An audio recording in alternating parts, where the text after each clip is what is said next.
Look at the face of our okra soup. Like the oil is not enough.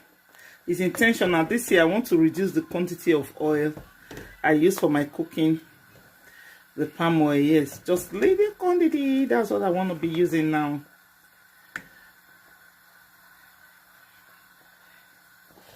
Look at the beautiful face of our okra soup. So guys, I'm going to add the vegetable now, and I'll stir. Look at this vegetable.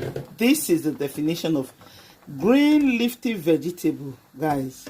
I will just stir it gently. You don't want to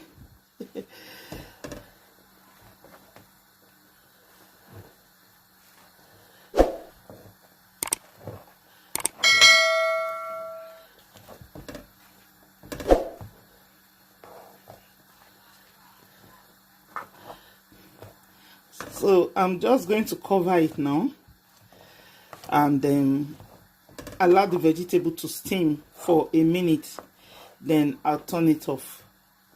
So I'm going to grill the fish. I'm going to add some of the grilled fish to it. Guys, look at it. Look at our soup. Look at our soup. Look at our soup.